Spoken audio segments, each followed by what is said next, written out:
Hi, this video is for fourth grade, and in this video we're going to address the basic content in the energy standards from the Next Gen Science Standards.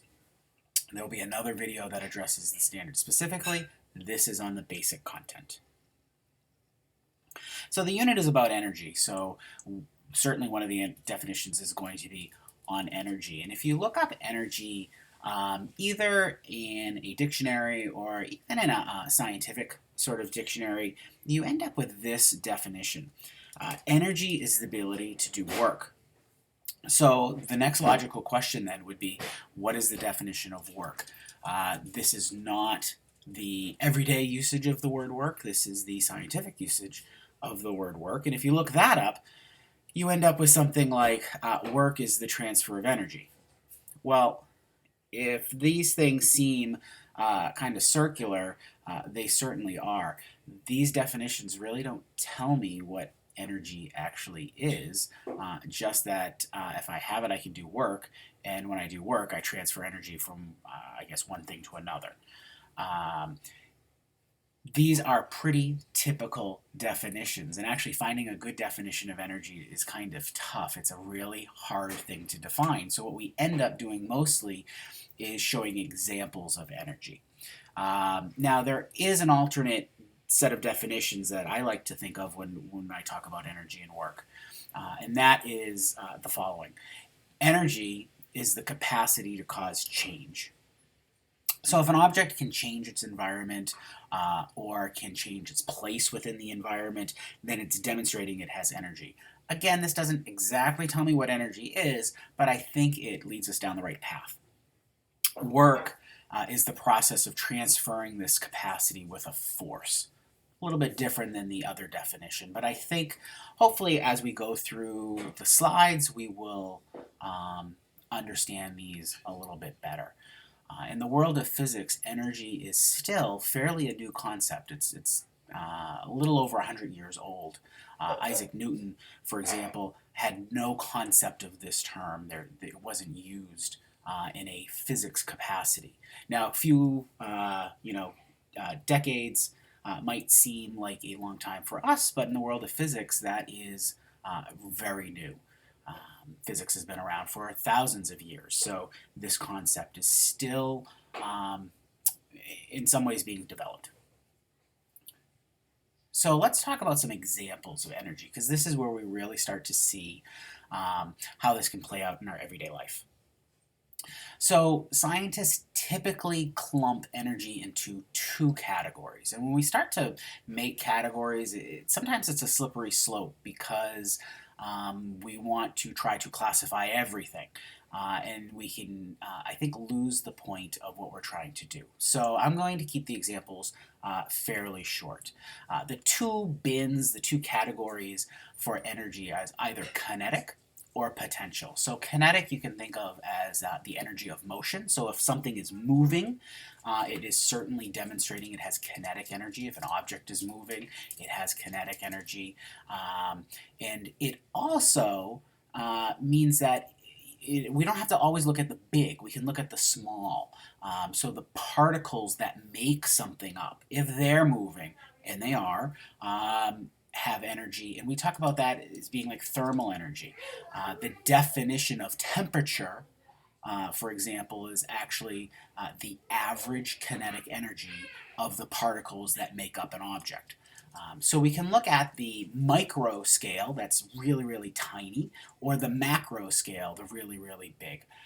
Certainly with working with fourth graders, we're probably going to be talking more on the macro scale, right? Is the object moving? Yes or no? If it is, it has kinetic energy. If it isn't, then it doesn't. So potential energy is stored energy. So potential also has a meaning in science. This is different than saying, oh, I have the potential of going out and climbing a mountain. It's different than that. Potential, think of stored energy. So there's either there's an internal mechanism that's storing that energy, or it's really based upon the position of that object in space. So what I mean by that, and I'm going to use the most used example here, is gravitational potential energy. It's stored energy because of its place in space. Is it above the ground? If an object is above the ground, then there is some stored energy in there. If I release the object, or if the object is resting on a table and I magically can make the table disappear, that object will start to fall down towards the ground. In fact, that potential energy will convert into kinetic energy. Where did that kinetic energy come from? It came from that object's original position in space, that gravitational potential energy. There's also there's lots of potential energies. There's also an elastic potential energy. If I take a rubber band or a balloon, for instance, and it's just kind of sitting there on the table, it's not being stretched, then I would say, nope, there's no stored elastic energy. If I do work on that elastic band and I stretch it, so that's the process of moving energy from me to the band, I stretch the band, and now there's some stored energy in there. It's a function of the material and how I have now changed how it's orientated. I've pulled it, right, and I've stretched it, and so if I release it, it's going to snap back. If I hold it still, there's no kinetic energy. If I let go of it, that elastic band will snap back, and I can see that now it's moving. Where did that kinetic energy come from? It came from that stored energy in the elastic. A balloon is the same thing. If I blow up a balloon, I store energy in the elastic parts of the balloon. If I let it go, it pushes against the air. It does work on the air. The air comes shooting out the back, and then the balloon might go flying all over the place. So energy can always be traced from one thing to another. This can be kind of a fun activity, but it can also drive us nuts a little bit because we try to find every little piece of energy, and sometimes it's really difficult. So let me give you some just general examples of how energy could be traced from object to object. So there has to be a starting point. Now, we can always start before the starting point, but again, that can drive us nuts because where do we actually start? So we pick a spot. I'm going to pick the sun. The sun gives energy to the grass through the process of photosynthesis. The grass grows. Cows come along, they eat the grass, they get energy from that grass. I guess that would be a form of chemical potential energy. As the grass digests in the cow, it releases energy. It gives the cow the ability to flex its muscles and walk and breathe. And then we can gain energy from the cow, either by eating meat or drinking milk. That energy is transferred. But originally it started with the sun in this example, and then it ended with us. But there's tons of pathways. Here is another example. We could start with a human who has energy, and I could use that energy to pick up a ball. I'm going to do work on the ball. I'm going to pick the ball up.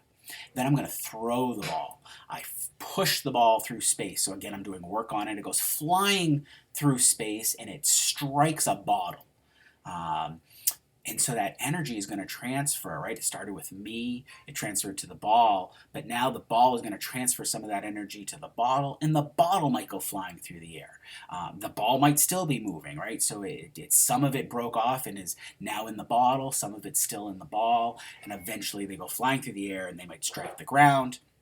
And we can continue that chain and see where that energy goes. Here's another example. I have moving air that might push against the blades of a windmill. So the air does work on the windmill. It pushes them and it starts to turn that. Inside the windmill, those turning blades cause a bunch of things to happen, and there could be electricity produced. Those blades are connected to a motor, and when they're driven around and around, we produce electricity. And so we might have electrical potential energy, another form of potential energy here. We have electrical potential energy, right? And so now we could have another example where we start with electricity. It's flowing through a stove, right? We have an electric stove, it's plugged in, it's turned on, and that electricity is running through heating coils. And so that electrical potential energy is transformed into heat energy, and that stove starts to heat up. The pan is placed on the stove, and through a process called conduction. It might heat the pan up. Again, that is another version of of um, transferring that energy. The eggs might cook that are in the pan, and then the human eats the eggs, so that now the human has consumed this food. And now the human has energy. Now I might have the energy to go pick up that ball and throw it. And so it just trickles down from there. And again, we can start at any point, we can end at any point, but we believe that energy can be traced in both directions, backwards or forwards, for very, very long periods of time. Eventually, almost all of that energy is dissipated in the form of heat. So up next, we're going to look at the energy standards in the next gen and see if the content that we just went over can help us address those. We'll also take a look at the boundaries for the standards. They basically tell us we can go too far with it, don't go any farther than this. They typically revolve around the mathematics of energy, which we are not going to touch, certainly not with fourth graders.